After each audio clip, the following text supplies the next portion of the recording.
সবাইকে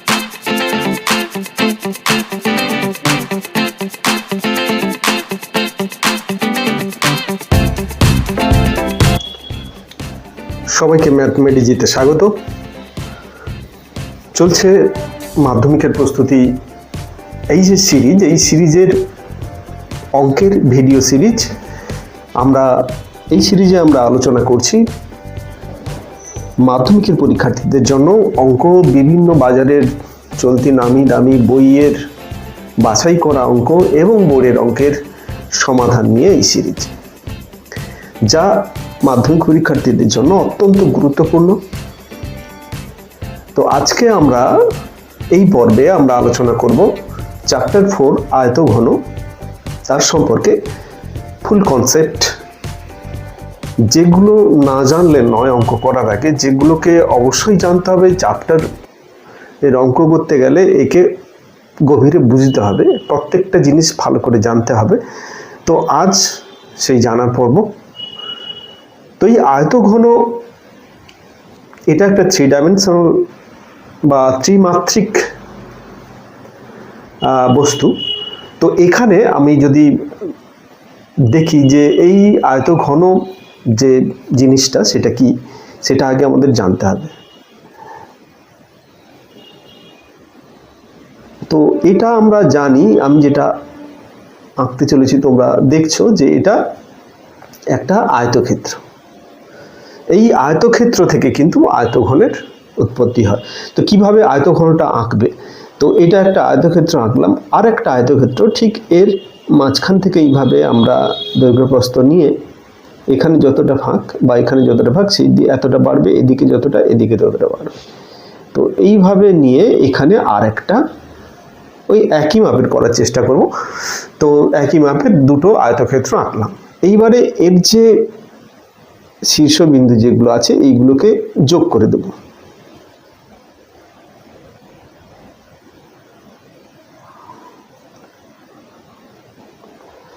তো এটা দেখতে খানিকটা ইটের মতো, বাক্সের মতো, এই ধরনের বিভিন্ন যে সচরাচর আমরা চোখের সামনে যেগুলো দেখে থাকি, তো সেই রকমের দেখতে হচ্ছে। তো এই ক্ষেত্রে এইটাকে আমরা আয়তঘন বলবো। এটা ইংরেজিতে রেক্ট্যাঙ্গুলার প্রিজম কিংবা প্যারালেলোগ্রাম আমরা যেটা আয়তক্ষেত্রকে বলি, এটা তার ঠিক ত্রিমাত্রিক ফর্ম। তো এটা আমরা বইয়ের ভাষায় আয়তঘন হিসেবে জানি। তো আয়তঘনটা কি? যে আয়তঘন হচ্ছে কি, যে ঘনবস্তুর দৈর্ঘ্য, প্রস্থ এবং উচ্চতা পারস্পরিক লম্বভাবে থাকে।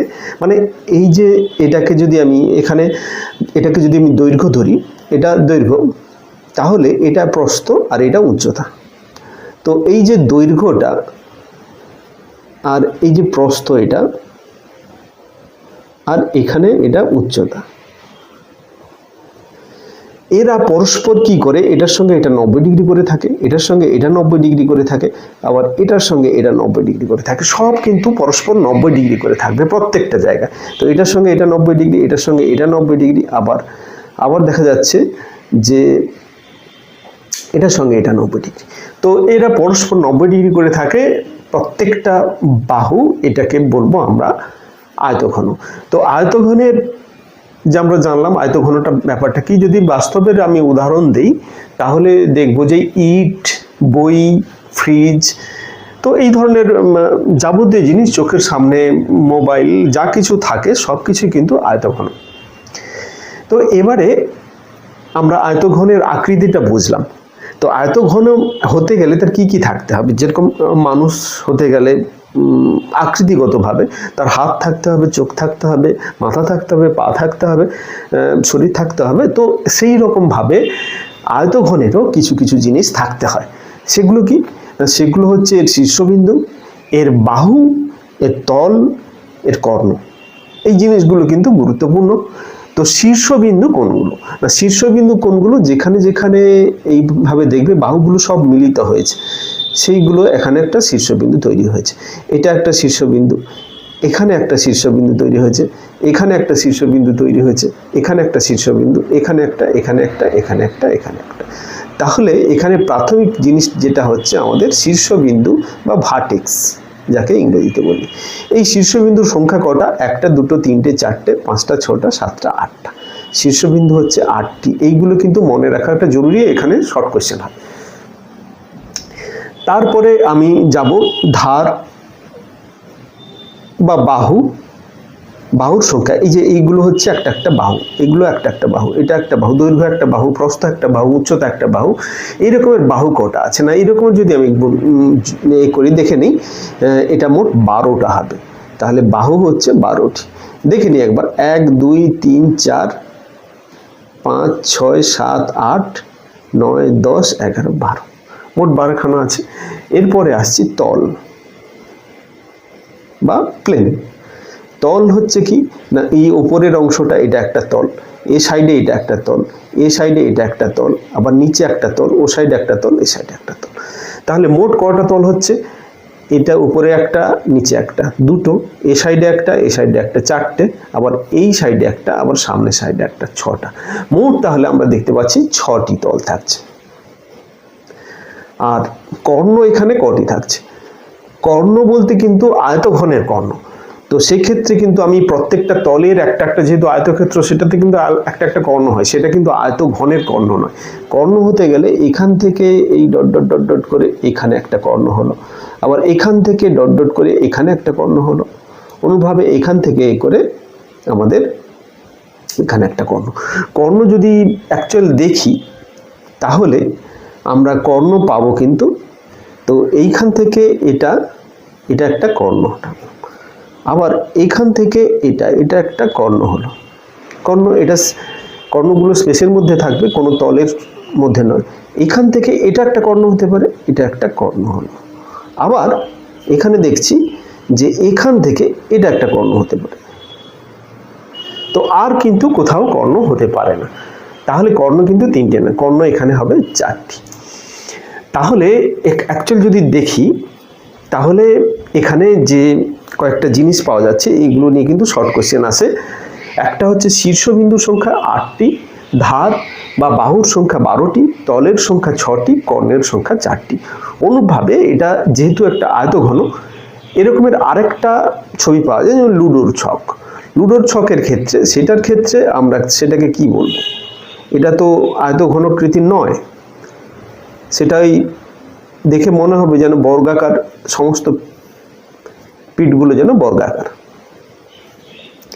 তো সেই ধরনের যে ছবি, এই এক প্রকার, তাকে আয়তঘনই বলা হয়, কিন্তু একটা স্পেশাল ফর্ম। সেই ফর্মটা কি না, সেই ফর্মটা হচ্ছে এই রকম দেখতে, যাকে বলবো আমরা ঘনক, ইংরেজিতে বলে কিউব। এই ঘনক বা কিউব, এটা ওই একই রকম ভাবে তল এই রকম ভাবে, এর শীর্ষ এগুলো, এর বাহু এগুলো, যেটাকে দৈর্ঘ্য, প্রস্থ আর উচ্চতা, কর্ণ ওই একই রকম ভাবে থাকে, তল একই রকম, এই সংখ্যাগুলো কিন্তু একই। এখানে তাহলে আলাদা কোথায় না, এখানে যে দৈর্ঘ্য, প্রস্থ, উচ্চতা, এই 3টে কিন্তু সমান। দৈর্ঘ্য সমান প্রস্থ সমান উচ্চতা, যেটা আমরা দেখেছিলাম আয়তক্ষেত্র এবং বর্গক্ষেত্রের ক্ষেত্রে, ঠিক এটা তার ঠিক ত্রিমাত্রিক চিত্র। সেটাতে দৈর্ঘ্য প্রস্থ সমান ছিল বর্গক্ষেত্রের জায়গাতে, এখানে কিন্তু দৈর্ঘ্য প্রস্থ উচ্চতা 3টে সমান হচ্ছে। তো এটাকে আমরা বলবো ঘনক। তাহলে ঘনক আর আয়তঘনকের মধ্যে পার্থক্য, আশা করি তোমাদের মধ্যে কোনো কনফিউশন নেই। লুডোর ছক এই ধরনের, কিন্তু লুডোর যে আমরা লুডো খেলি তার যে ছক্কাটা, সেটা কিন্তু এই ধরনের একটা উদাহরণ। প্রত্যেকটা তলের ক্ষেত্রফল বা প্রত্যেকটা বাহুর দৈর্ঘ্য সমান হয় এই ক্ষেত্রে। তো এই বেসিক কনসেপ্ট এটা। এরপরে আমরা আরও আসবো এর সম্পর্কে, ধীরে ধীরে এর সূত্র, বিভিন্ন রকমের সূত্র এবং এর গুরুত্বপূর্ণ জিনিসগুলো আলোচনা করব।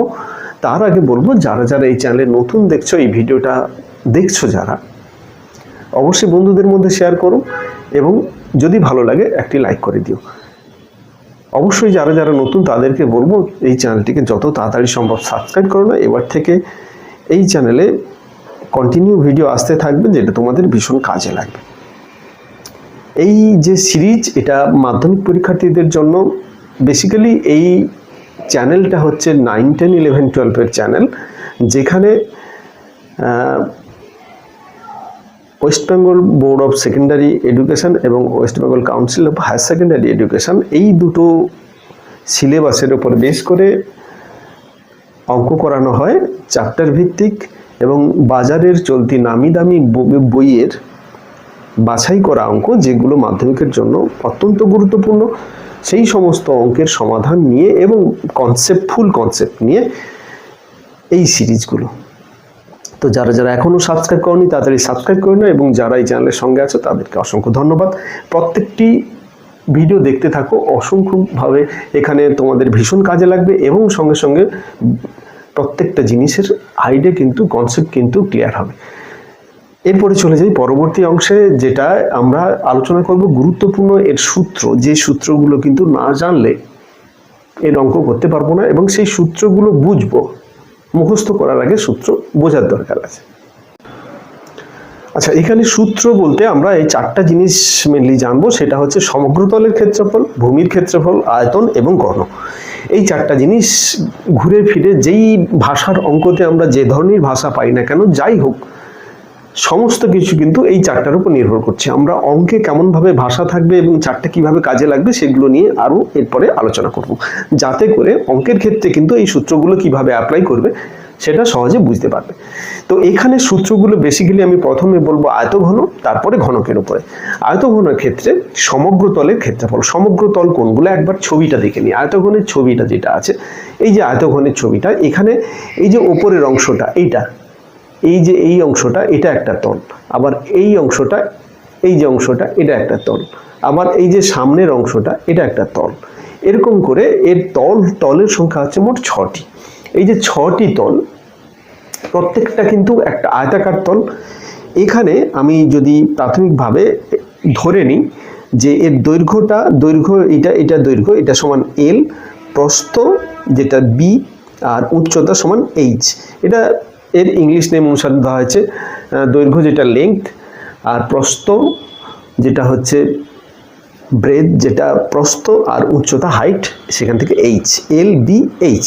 এবারে দেখছি এখানে যদি এইচ হয়, এটা যদি এল হয়, তাহলে এই যে ক্ষেত্রফলটা এটা হবে কি এল ইন্টু এইচ। আবার এটার ক্ষেত্রে এটা প্রস্থ, এটা বি, আর এটা এইচ, এটার ক্ষেত্রফল হবে কত না, এটার ক্ষেত্রফল হবে বি এইচ, এটার ক্ষেত্রফল হচ্ছে এল এইচ। অনুরূপভাবে এটা এল হলে এটা এল, আর এটা যদি বি হয় এটা বি, তাহলে এটা হবে এল বি। এইরকমভাবে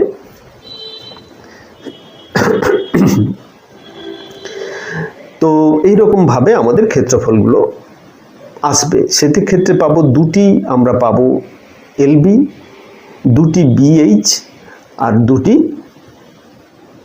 পাবো এইচএল। তো এইরকমভাবে সবগুলো যদি আমি যোগ করি, মোট 6টা তল হবে। তো দুটো দুটো করে তলের ক্ষেত্রফল সমান হবে।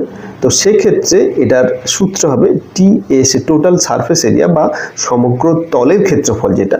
তো সেক্ষেত্রে 2 into L B plus BH plus LH. প্রত্যেকটা তলের ক্ষেত্রফল, প্রত্যেকটা যেহেতু আয়তাকার, আয়তক্ষেত্রের ক্ষেত্রফলের মতোই হবে, কিন্তু সেটা দুটো করে যেহেতু 2 ইন্টু এটা, 2 ইন্টু এটা, 2 ইন্টু এটা, 2 ইন্টু এটাকে যদি আমি অন্যভাবে বলি, 2 ইন্টু দৈর্ঘ্য গুণিতক প্রস্থ, দৈর্ঘ্য গুণিতক প্রস্থ প্লাস প্রস্থ গুণিতক উচ্চতা প্লাস উচ্চতা গুণিতক দৈর্ঘ্য। এইটা হচ্ছে সূত্র। এটা সমগ্র তলের ক্ষেত্রফল। তো সমগ্র তলের ক্ষেত্রফল, তলগুলোর ক্ষেত্রফল রং করার ক্ষেত্রে তলগুলোর ক্ষেত্রফল আমাদের বের করতে হয়। কোনো কাগজ দিয়ে কোনো একটা বাক্সকে প্যাকেট করার ক্ষেত্রে সেটার ক্ষেত্রে ক্ষেত্রফল আমরা বের করতে পারি। তো এইরকমভাবে নানা রকমভাবে কার্পেট বসানোর ক্ষেত্রে সমগ্র তলটাকে যদি আমি ঘিরতে চাই, সেক্ষেত্রে ব্যবহার করতে পারি। তো নানা রকমভাবে এইভাবে তলটাকে ইউজ করা হয় অঙ্কের ক্ষেত্রে। সবচেয়ে ইম্পর্টেন্ট যেটা হচ্ছে ভলিউম বা এর আয়তন। তো আয়তনের এই যে আয়তনের সূত্রটা আমাদের মনে রাখার দরকার। দৈর্ঘ্য গুণিতক প্রস্থ গুণিতক উচ্চতা, এটা হচ্ছে আয়তন। দৈর্ঘ্য গুণিতক প্রস্থ গুণিতক উচ্চতা। তো এটা আয়তন, তার মানে এটা হচ্ছে কত না, বি দৈর্ঘ্য এক্ষেত্রে L into B into H, এটা হচ্ছে এর আয়তন। অনুভাবে কর্ণ ডায়াগোনাল বা ডি হিসেবে ধরা হয়। এটা হচ্ছে root of L square plus B square plus H square.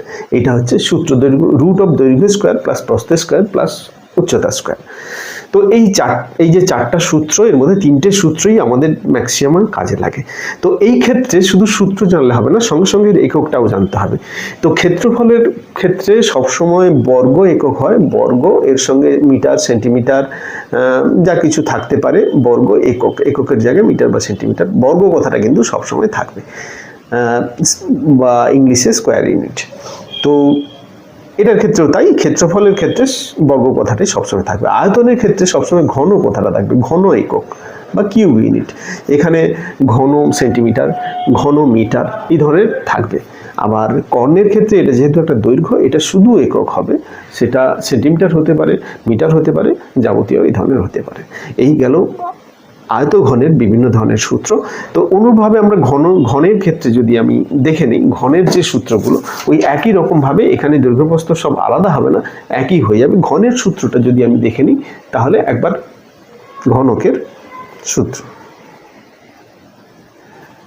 ওই একই রকম। প্রথমে আমরা যদি সমগ্র তলের ক্ষেত্রফলটা বের করি, ঘনকের ক্ষেত্রে সমগ্র তলের ক্ষেত্রফল আমরা দেখতে পাচ্ছি যে এটা তো 6টা তল আছে, 6টা তলের ক্ষেত্রফল, যেহেতু প্রত্যেকটা বাহুর দৈর্ঘ্য আমি যদি ধরে নিই এ, বাহু সমান এ, দৈর্ঘ্য সমান এ, প্রস্থ সমান এ, উচ্চতা সমান এ, তাহলে এ গুণিতক এ প্লাস এ গুণিতক এ প্লাস এ গুণিতক এ, মানে 3টে হচ্ছে এ স্কোয়ার, তাহলে তার সঙ্গে 2 যোগ করলে 6 স্কোয়ার, 6 এ স্কোয়ার বর্গ একক।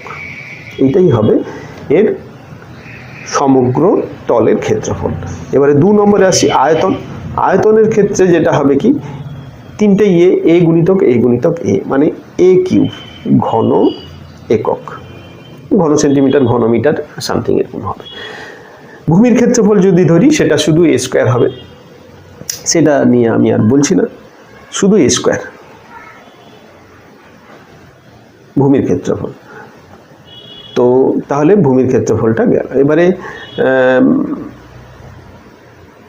দৈর্ঘ্য গুণিত ভূমি যেহেতু একটা বর্গক্ষেত্র হয়, সেই ক্ষেত্রে আমি ভূমির ক্ষেত্রফলটা হিসেবেই ধরলাম। এরপরে 3 নম্বরে চলে যাই, যেটা হচ্ছে যে কর্ণ। কর্ণটা কি না, কর্ণ হচ্ছে রুট, আমাদের আগে যেটা ছিল root l square plus B square plus H square ছিল, এটার ক্ষেত্রে এ স্কোয়ার প্লাস দৈর্ঘ্য স্কোয়ার প্লাস দৈর্ঘ্য স্কোয়ার প্লাস দৈর্ঘ্য স্কোয়ার, তার মানে দৈর্ঘ্য স্কোয়ার প্লাস প্রস্থ স্কোয়ার প্লাস উচ্চতার সব যেহেতু একই, তাহলে এটা আমাদের অ্যাকচুয়াল হবে এ √3, বা এটাকে আমরা বলবো বাহু ইন্টু √3। আচ্ছা, এই প্রসঙ্গে বলে রাখি, এটা একক, শুধু একক হবে। এই প্রসঙ্গে বলে রাখি যে বর্গক্ষেত্রের কর্ণের দৈর্ঘ্য কত হবে না, বর্গক্ষেত্রের কর্ণ সবসময় মনে রাখতে হবে বাহু ইন্টু √2, আর ঘনকের ক্ষেত্রে যেটা ত্রিমাত্রিক, তার কর্ণ হবে বাহু ইন্টু √3। আশা করি এই ধরনের সমস্ত সূত্রগুলো কিভাবে আমরা, কোনটা কি হবে, সেটা আমরা বিস্তারিত আলোচনা করলাম, তোমরাও বুঝতে পেরেছো।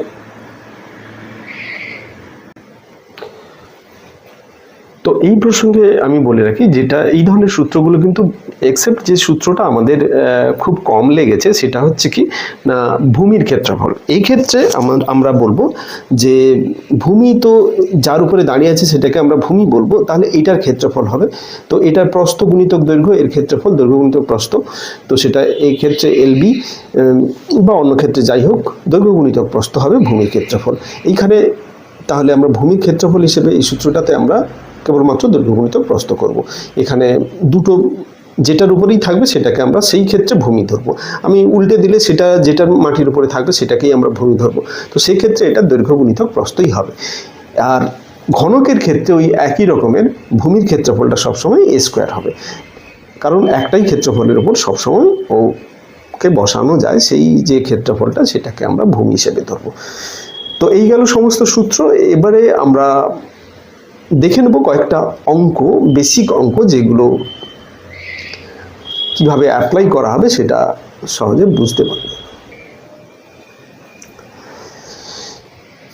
অঙ্কের কথা আলোচনা করতে গেলে মোটামুটি অঙ্কের ভাষায় যে এই ধরনের অঙ্কগুলো ব্যবহার করা হয় সাধারণত চৌবাচ্চার আর জলের ক্ষেত্রে, গর্ত করা, মাটি খনন করা, মাটি স্তূপ করা, এই ধরনের ক্ষেত্রে, বাক্সে রং করার ক্ষেত্রে, বাক্সের ভেতরে বাতাস ভরার ক্ষেত্রে, এই সমস্ত ক্ষেত্রে কিন্তু এই ধরনের আয়তঘন কিংবা ঘনকের ব্যবহার হয়।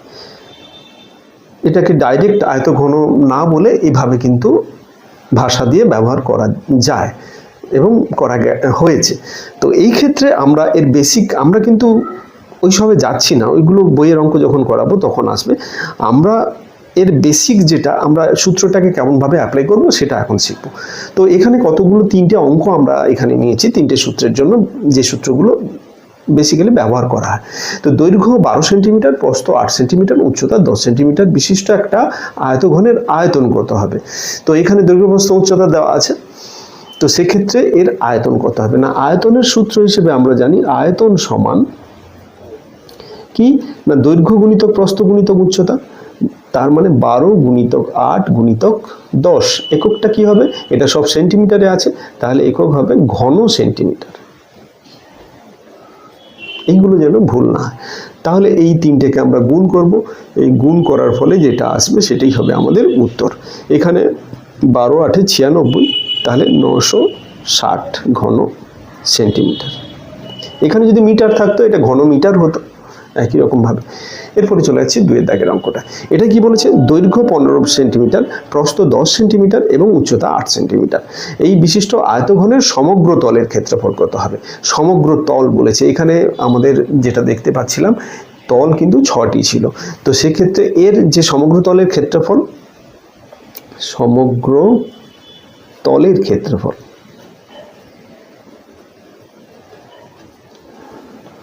টু ইন্টু দৈর্ঘ্য গুণিতক প্রস্থ প্লাস প্রস্থ গুণিতক উচ্চতা প্লাস দৈর্ঘ্য গুণিতক উচ্চতা, এই সূত্রটা ছিল।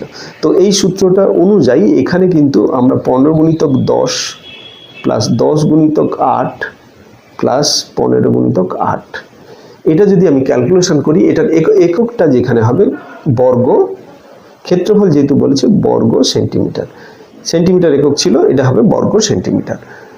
তো এখানে তাহলে এটা যদি ক্যালকুলেশন করি, সিম্পল ক্যালকুলেশন, গুণ আর যোগ হবে 700 বর্গ সেন্টিমিটার বা সেন্টিমিটার স্কোয়ার। এটা যদি আমি ইংলিশে লিখি এভাবেও লিখতে পারি, এভাবে লিখতে পারি, বা এখানে লিখতে পারি সেন্টিমিটার স্কোয়ার, এভাবেও লেখা যায়। তো আমরা বাংলার মাধ্যম হিসেবে বর্গ সেন্টিমিটার লিখবো। এরপরে যেটা 3 নম্বরে বলছি কি দৈর্ঘ্য 9 সেন্টিমিটার, প্রস্থ 12 সেন্টিমিটার এবং উচ্চতা 20 সেন্টিমিটার। এই বিশিষ্ট আয়তঘনের কর্ণের দৈর্ঘ্য কত? কর্ণের দৈর্ঘ্য ডায়াগোনাল ডি সমান আমরা জানি কি L square plus B square plus H square, এটা আমাদের সূত্র ছিল একক। তাহলে এখানে কর্ণ সমান কত হবে? 9 square plus 12 square plus 20 square, এটা সেন্টিমিটার। তাহলে 9 স্কোয়ার আমরা জানি কত? 9 স্কোয়ার সমান হচ্ছে 9 9 81, 12 স্কোয়ার 144 আর 20 স্কোয়ার হচ্ছে 400।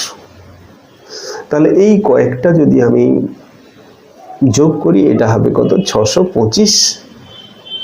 তার মানে এটা 25-এর বর্গ মানে 25 সেন্টিমিটার, এটাই হবে আমাদের উত্তর। তো আশা করি এই ধরনের অঙ্কগুলো কিভাবে, এই সূত্রগুলো কিভাবে অ্যাপ্লাই করব এটা ক্লিয়ার হলো। তো এই গেল। এবারে আমরা যে বেসিক জিনিসগুলো, তথ্যগুলো আমাদের জানতে হবে এই আয়তঘন এবং ঘনকের ক্ষেত্রে, সেইগুলো একটু জাস্ট আলোচনা করে দেবো। দিলে এই চ্যাপ্টারের সম্পূর্ণভাবে কনসেপ্ট তৈরি হয়ে যাবে। এই যাবতীয় তথ্য এই চ্যাপ্টার সম্পর্কে সমস্ত কিছু A to Z জানা হয়ে যাবে, এবং এর পরবর্তীকালে যখন এর প্রয়োগগুলো করব, এর অনুশীলনী করব, তখন কিন্তু এর সম্পর্কে জানা সম্পূর্ণ হবে। তো এর যে গুরুত্বপূর্ণ জিনিসগুলো, বিষয়গুলো আলোচনা করব এখন।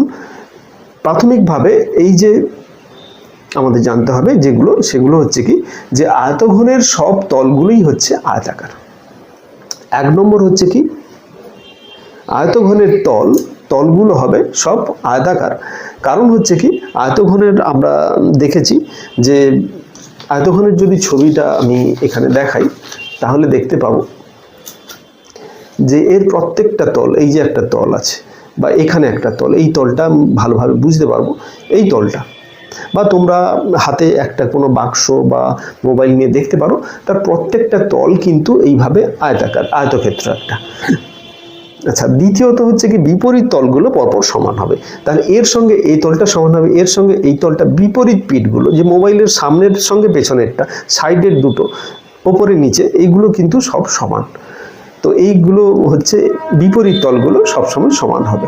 আচ্ছা, যদি এর ক্ষেত্রে দৈর্ঘ্য প্রস্থ উচ্চতা সমান হয়ে যায় তাকে আমরা বলবো কি ঘনক।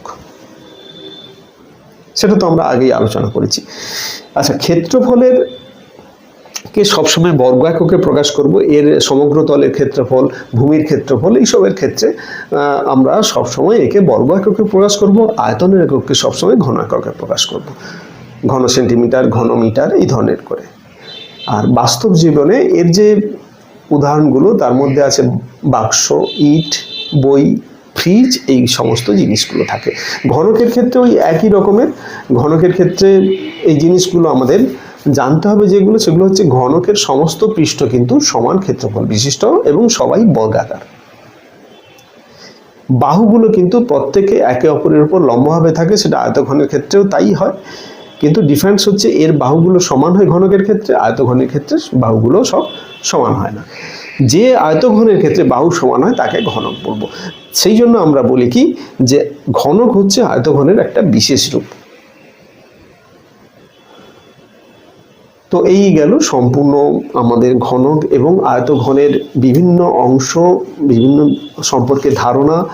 আশা করি তোমরা এটা সম্পূর্ণভাবে ভিডিওটি দেখলে এবং সব কিছু বুঝলে, তো তোমাদের আইডিয়াটা ক্লিয়ার হলো। আজকের পর্বের আমরা প্রায় শেষের পর্যায়ে চলে এসেছি। এখন আমরা তোমাদের টেক্সট বইয়ের, বোর্ডের যে বই, সেই বইয়ের আয়তঘন চ্যাপ্টার নাম্বার 4, তার কোষে দেখি 4 থেকে বাছাই করা কিছু অঙ্ক আমরা করব। তার আগে আমরা এর যে সংক্ষিপ্ত উত্তর ভিত্তিক যে প্রশ্ন, সেইগুলো নিয়ে কিছু আলোচনা করছি ইম্পর্টেন্ট দেখে, যেগুলো খুবই গুরুত্বপূর্ণ পরীক্ষার জন্য, প্রত্যেকটা পরীক্ষার জন্য, তোমাদের ফার্স্ট সামেটিভ বলো, সেকেন্ড সামেটিভ, থার্ড সামেটিভ, সমস্ত পরীক্ষার জন্য কিন্তু এই ধরনের প্রশ্ন, কিংবা মাধ্যমিকের ক্ষেত্রে বলছি যে এই ধরনের প্রশ্ন কিন্তু খুবই গুরুত্বপূর্ণ। এবং প্রত্যেকটা এই পর্বে আমরা শর্ট কোশ্চেনগুলো নিয়ে আলোচনা করব। পরবর্তী পর্ব থেকে আমরা টেক্সট বই, কেশবনাগ, অমিতাভ মিত্র, এই সমস্ত বই থেকে বাছাই করা খুব গুরুত্বপূর্ণ অঙ্ক, যেগুলো বিভিন্ন পরীক্ষায় আসতে পারে, সেই সমস্ত অঙ্ক নিয়ে তার সমাধান নিয়ে আলোচনা করব। এবং সঙ্গে সঙ্গে প্রতিটা অঙ্কে কিন্তু নতুন নতুন কিছু জানতে পারবে। তাই প্রত্যেকটা ভিডিও, প্রত্যেকটা প্রথম থেকে শেষ পর্যন্ত অবশ্যই দেখবে, কোনো অংশ মিস করবে না, তাহলে কিন্তু তোমাদের এই চ্যাপ্টারের নলেজ সম্পূর্ণ হবে। তো প্রথমে যেটা এখানে আমরা বই থেকে নিয়েছি, এখানে দাগ নাম্বার মিলবে না, আমি পরপর যেগুলো গুরুত্বপূর্ণ মনে হচ্ছে সেগুলো নিয়ে আলোচনা করব। এখানে প্রথম প্রশ্ন যেটা, একটি সমকোণী চৌপলের, সমকোণী চৌপল আয়ত ঘনকে আমরা সমকোণী চৌপল বলি।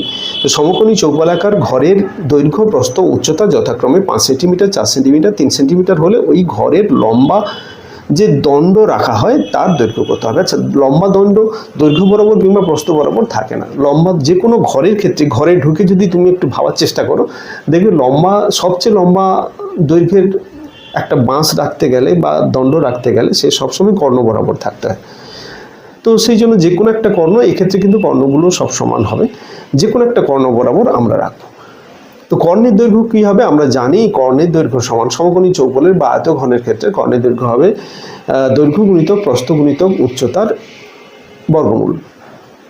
তাহলে রুট দৈর্ঘ্য স্কোয়ার প্লাস প্রস্থ স্কোয়ার প্লাস উচ্চতা স্কোয়ার, এককটা হবে মিটার। এখানে সবগুলো মিটারে আছে, তাহলে এখানে স্কোয়ার করে সেখানে যদি যোগ করে দিই সেটা হবে √50 মিটার। √50কে আমরা ভেঙে নেব, 25 গুণিতক 2, 25টা বাইরে বেরিয়ে যাবে 5 হয়ে, আর √2টা ভেতরে থেকে যাবে √2 হয়ে, তাহলে 5√2 মিটার। এটাই হচ্ছে এর উত্তর। নেক্সট অঙ্কটা কি বলেছে দেখে নিই। এগুলো কিন্তু 2 নম্বরের কোশ্চেন আসবে সংক্ষিপ্ত উত্তরভিত্তিক প্রশ্ন হিসেবে, যেখানে তোমাদের 10টা করে প্রশ্ন থাকে মাধ্যমিকের ক্ষেত্রে। তো এই ধরনের অঙ্ক থাকে সবসময়। তোমরা যদি মাধ্যমিকের প্রশ্নগুলো দেখো তাহলে বুঝতে পারবে। আমি কিছুটা আলোচনা করে দেবো মাধ্যমিকের কী ধরনের প্রশ্ন পড়েছে একবারে শেষে, তোমরা শেষ পর্যন্ত ভিডিওটি অবশ্যই দেখবে। তো 2 নম্বরের প্রশ্ন বলেছে যে একটি ঘনকের একটি তলের দৈর্ঘ্য 64 বর্গমিটার হলে ঘনকটির আয়তন কত হবে। একটি তলের দৈর্ঘ্য, এবং ঘনকের ক্ষেত্রে আমরা জানি কি তলের দৈর্ঘ্য সমান a স্কোয়ার বা বাহু স্কোয়ার, বাহু স্কোয়ার সমান হচ্ছে 64, তাহলে বাহু সমান হবে কত, 64 বর্গমূল মানে 8। একটা বাহু এর সমান যদি 8 হয়, এর আয়তন হবে a কিউব মানে 8 এর কিউব। 8 কিউব হচ্ছে 512, এই হবে তাহলে 512 একক। ঘন একক যেহেতু আয়তন বলেছে এটা হবে ঘন একক, এককটা এখানে মিটারে আছে তাহলে ঘন মিটার, তাহলে 512 ঘন মিটার হবে এর উত্তর। নেক্সট অঙ্কটা চলে যাই। এখানে নেক্সট অঙ্কে বলেছে কি আমাদের বকুলতলা গ্রামে 2 মিটার চওড়া এবং 8 ডেসিমিটার গভীর একটি খাল কাটা হলো। আচ্ছা, খাল, এখানে খাল কাটা মানে এখানে আয়ত ঘনাকার অংশ থেকে একটা তার মাটি নিয়ে নেওয়া, মাটি নেওয়া মানে তার আয়তনের মাটি নেওয়া, এটা মাথায় রাখতে হবে। যদি মোট এত ঘন মিটার মাটি কাটা হয় তবে খালটির লম্বা কত ছিল। ঘন মিটার যদি লেখা থাকে সেটাকে সবসময় আয়তন ভাববে, আর যদি রং করার ক্ষেত্রে কিংবা একটা তলের ক্ষেত্রে কোনো বলা হয় তখন সেটা কিন্তু বর্গমিটার বা বর্গ সেন্টিমিটার এই ধরনের থাকবে, এ থেকেও বোঝা যায়। তো বেসিক কনসেপ্ট হচ্ছে কি আমাদের যখন খাল খনন করতে হয় বা কোনো একটা আয়তঘন পাত্রের মধ্যে বায়ু পূর্ণ করতে হয় কিংবা তরল পূর্ণ করতে হয় তখন কিন্তু আয়তনের কথা বলা হয়। চৌবাচ্চার ক্ষেত্রে যেমন জল পূর্ণ করা হয় সেটা কিন্তু আয়তনের কথা বলা হয়। তো এখানে খালটি কতটা লম্বা সেটা বলা নেই, চওড়া বলা আছে 2 মিটার এবং গভীরতা বা উচ্চতা বলা আছে 8 ডেসিমিটার। একক কিন্তু পরিবর্তন হয়েছে, এটা মাথায় রাখতে হবে। একককে একই করে নিতে হবে, আমি সব এককে মিটার করে নেবো। এটা 2 মিটার তো 2 মিটার আছে, আর গভীরতা যেটা 8 ডেসিমিটার তাকে মিটার করলে 0.8 মিটার হবে। এই ক্ষেত্রে বলি যে ডেসিমিটার থেকে মিটার করব কি করে। আচ্ছা, একক যদি পরিবর্তন করতে হয় বড় এককে গেলে গুণ করতে হয়, ছোট এককে গেলে ভাগ করতে হয়। এখানে আমরা ছোট একক থেকে বড়তে যাব, সেক্ষেত্রে ভাগ করব। কত দিয়ে ভাগ করব না, এই দুটোর মধ্যে ডিস্টেন্স কত হবে। তো এটা আমাদের জানতে হবে এককগুলো সব। প্রথমে মিলিমিটার, তারপরে সেন্টিমিটার, তারপরে ডেসিমিটার, তারপরে মিটার, ডেকামিটার, হেক্টোমিটার, কিলোমিটার। তো এই ধরনের অবস্থায় থাকে। এইবারে ডেসিমিটারের পর মিটার থাকে, তাহলে 10 ডিফারেন্স হচ্ছে, তাহলে মিটারটা ডেসিমিটারের 10 গুণ হবে। ঠিক আছে, এবারে তাহলে আমরা ডেসিমিটার থেকে যদি মিটার করি, এটা তাহলে ছোট একক হচ্ছে, তাহলে 10 দিয়ে ভাগ করবো, একে 10 দিয়ে ভাগ করা হলো, সেটা হচ্ছে এইটা। 8কে যদি 10 দিয়ে ভাগ করি 0.8 হবে। তো এটা গেল আমরা মিটারের সব একককে একই করে নিলাম। এইবারে এখানে আমরা যেহেতু এর দৈর্ঘ্যটাকে x ধরেছি, তাহলে আয়তন হবে x গুণিতক 2 গুণিতক 0.8 ঘন মিটার। আয়তন ক্ষেত্রে সবসময় ঘন ব্যবহার করব, তাহলে 1.6, এটা যদি গুণ করি 1.6x ঘন মিটার, এটা হচ্ছে এর আয়তন। এই ক্ষেত্রে যেটা আয়তন বলা আছে 240, তাহলে এইটা সমান 240 আমরা লিখতে পারি। সেখান থেকে x আমরা বের করব 150, তাহলে 150 হচ্ছে এর দৈর্ঘ্য। তো এইভাবে আমরা এই যে অঙ্কগুলো করলাম, আরও কিছু অঙ্ক আছে সেগুলো আলোচনা করে নিই এর সঙ্গে সঙ্গে, যেগুলো সংক্ষিপ্ত উত্তরভিত্তিক প্রশ্ন হিসেবে পরীক্ষায় আসে। এরপরে 4 দাগের প্রশ্ন, এটা বলেছে ঘনকের কর্ণের দৈর্ঘ্য 4√3। আমরা কর্ণের সূত্র কি জানি, a√3। তো এক্ষেত্রে তাহলে a√3 সমান 4√3, a সমান 4। তো ঘনকটির সমগ্র তলের ক্ষেত্রফল করতে হবে। ঘনকটির বাহু আমরা 4 পেয়ে গেলাম, আমরা সূত্রটা বললাম যে a যদি 4 হয় তাহলে সমগ্র তলের ক্ষেত্রফল হবে, ঘনকের ক্ষেত্রে সমগ্র তলের ক্ষেত্রফল কত হবে সেটা বের করতে হবে। সমগ্র তলের ক্ষেত্রফল হচ্ছে, যেটা আয়তন জানি, সমগ্র তলের ক্ষেত্রফল হচ্ছে কি 6a স্কোয়ার। তো 6a স্কোয়ার বর্গ একক। তো এখানে 6 ইন্টু বাহু স্কোয়ার, তাহলে এখানে 4 স্কোয়ার বাহু স্কোয়ার জায়গায় 16 হবে, তাহলে 4 ইন্টু 16, 6 ইন্টু 16, তাহলে 16 × 96 বর্গ সেন্টিমিটার। এটা হচ্ছে এর সমগ্র তলের ক্ষেত্রফল। এরপরে চলে যাই, এটা বলেছে একটি ঘনকের ধার বাহুগুলোর দৈর্ঘ্যের সমষ্টি 60 সেন্টিমিটার হলে ঘনকটি ঘনফল কত হবে। আচ্ছা, সমষ্টি ঘনকের তলগুলো কটা, 12টা তল, তল নয় সরি বাহু, 12টা বাহু। তো সেক্ষেত্রে 12টা যদি বাহু হয় এবং প্রত্যেকটা বাহুর সমষ্টি যেটা হচ্ছে 60, তাহলে প্রত্যেকটা বাহু আমরা কি করে পাবো, টোটাল সমষ্টি। তা একটা বাহুর দৈর্ঘ্য যদি এই টোটাল সমষ্টিকে আমি যদি বাহু সংখ্যা দিয়ে ভাগ করি, প্রত্যেকটা বাহুর দৈর্ঘ্য আমরা পেয়ে যাব, সেটা হচ্ছে কত, 5 সেন্টিমিটার করে। প্রত্যেকটা বাহুর দৈর্ঘ্য 5 সেন্টিমিটার, এবং যদি বাহুর দৈর্ঘ্য 5 সেন্টিমিটার হয় তার আয়তন কত হবে, ঘনকটির ঘনফল বা আয়তন, সেটা হচ্ছে বাহু কিউব মানে 5-এর কিউব, মানে 125 ঘন সেন্টিমিটার। তো আশা করি বুঝতে অসুবিধা হলো না। এখানে কিন্তু একটা জিনিস হচ্ছে কি, দৈর্ঘ্যের সমষ্টি, প্রত্যেকটা ধারগুলির দৈর্ঘ্যের সমষ্টি, মানে মোট 12টা ধার, তাহলে একটা ধারের দৈর্ঘ্য কত হবে? 60/12, বেসিক ঐকিক নিয়ম। চলে যাচ্ছি পরের অঙ্কে। এখানে বলছে যদি একটি ঘনকের 6টি পৃষ্ঠতলের ক্ষেত্রফলের সমষ্টি 216, মানে সমগ্র তলের ক্ষেত্রফলের সমষ্টি 216 বর্গমিটার হয়, তার আয়তন কত হবে? সমগ্র তলের ক্ষেত্রফল হচ্ছে 6a², সেটা হচ্ছে 216। তো সেখান থেকে এর মান আমরা পেয়ে যাব কত? 6। এর মান যদি পেয়ে যাই, আয়তন খুবই সহজ, a কিউব, তাহলে 6 কিউব হবে, 6 কিউব সমান হচ্ছে কত? 216। এই গেল এর এই চ্যাপ্টারের যে ধরনের সংক্ষিপ্ত কোশ্চেনগুলো পরীক্ষায় আসে, সেই সমস্ত কোশ্চেনের আমরা এখানে উত্তর বা সমাধান কিভাবে হবে সেগুলো বের করার চেষ্টা করলাম। তো এবারে আমি একটু বলে দিই এই চ্যাপ্টার থেকে কি ধরনের প্রশ্ন এসছে এই সংক্ষিপ্ত প্রশ্নের ক্ষেত্রে, সেগুলো একটু আলোচনা করে দিই। 25-এ যে প্রশ্নটা এসেছে, যে একটি আয়তঘনের ধারগুলো হচ্ছে x, তলের সংখ্যা y, এবং এ মান যদি সর্বনিম্ন হয় তাহলে x plus A Y plus A, sorry এটা এটা এটা একটা পূর্ণবর্গ সংখ্যা হবে। এটা তো সত্য মিথ্যা বলেছে, এটা শর্ট কোশ্চেন নয়। এই ক্ষেত্রে যেটা হচ্ছে যে এর ঘনকের ধার সংখ্যা হচ্ছে 12, তল সংখ্যা 6, যে তাহলে x সমান হবে 12, y সমান হবে 6, x প্লাস y সমান 18। তো নিকটবর্তী পূর্ণ সংখ্যা দিয়ে এটা বের করতে হবে। এটা আমরা এখন আলোচনা করছি না। এখানে যে ধরনের সংক্ষিপ্ত উত্তর ভিত্তিক যেটা বলেছে, সেটার মধ্যে আছে একটি আয়তঘনাকৃতি ঘরের দৈর্ঘ্য, প্রস্থ এবং উচ্চতা যথাক্রমে এ বি সি হলে a plus b plus c 25, a b plus b c plus c a সমান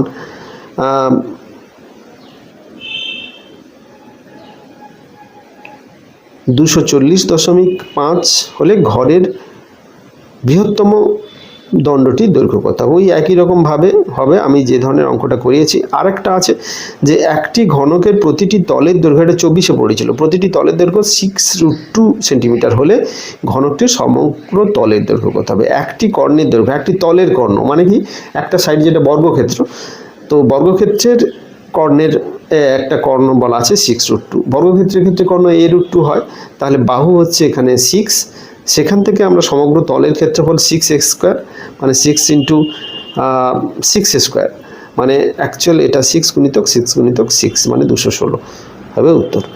তো এই রকমভাবে এগুলো জানা থাকলে, আরেকটা প্রশ্ন আছে যেমন 2017-তে পড়েছিল, একটি আয়ত ঘনের তল সংখ্যা x, ধার সংখ্যা y এবং শীর্ষবিন্দুর সংখ্যা z হলে এবং কর্ণের সংখ্যা যদি p হয়, x plus y plus z plus p সমান কত হবে? আমরা জানি তল সংখ্যার ক্ষেত্রে জানি 6, আবার y যেটা বলেছে ধার সংখ্যা সেটা 12, z হচ্ছে শীর্ষবিন্দুর সংখ্যা সেটা হচ্ছে 8, এবং p যেটা কর্ণের সংখ্যা সেটা হচ্ছে 4।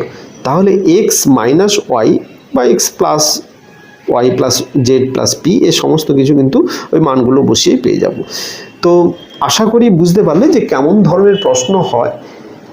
তো এই ধরনের প্রশ্নগুলো কিন্তু বারবার তোমরা সংক্ষিপ্ত